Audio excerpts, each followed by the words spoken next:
Yeah, hi there. These comments are for, I'm going to use your initials S, and I'm going to listen to your independent speaking practice test right now. And I am Michael, the founder, owner, and the materials writer for all of your lessons at the 7-step system to pass the TOEFL IBT, your online TOEFL course. So let's hear you respond to this question.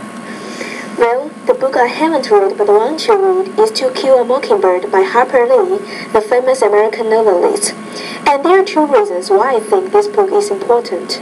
Firstly, I have read the introduction of the book, and it talks about a white man lawyer called Atticus Finch who defended an innocent black young man who was charged for raping a white woman.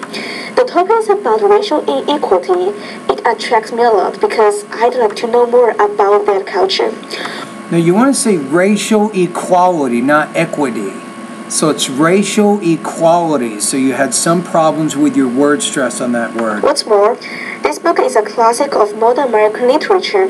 Now wait a minute. What's more, but you have to say not just this book is classic American literature, but you have to say this book is also important because, so you want to make sure when you move to your second idea, you keep that idea framed around the importance of the book itself. That way, all of your response has a nice, coherent organization, one that addresses the speaking task. So for me, who wants to study American college in the future, this book can not only let me know more about American culture and history, but also improve my reading skill. Okay. But improve my reading skill. American college in the future, this book can not only let me know more about American culture and history, but also improve my reading skill. Reading skills, make sure you make that a plural S. Now let me listen to the whole thing one more time.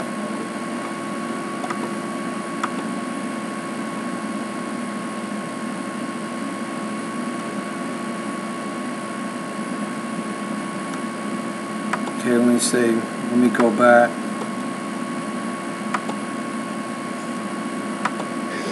Well, the book I haven't read but want to read is To Kill a Mockingbird by Harper Lee, the famous American novelist. And there are two reasons why I think this book is important.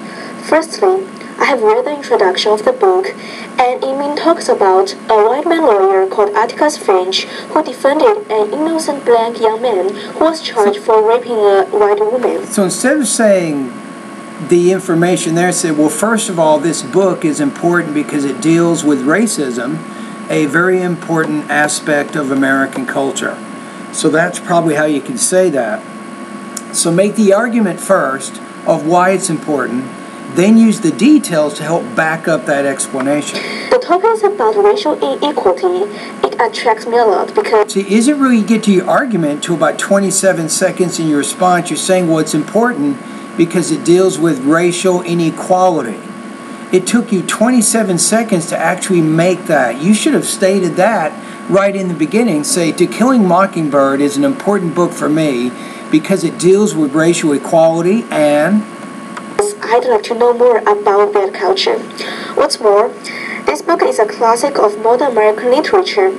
So for me, who wants to study American college in the future, this book can not only let me know more about American culture and history, but also improve my reading skill. Okay, so it's not bad. So what I'd recommend is I'd like to have you create a little bit more sharply focused topic statement. How do you do that? We'll go to speaking lesson number 2.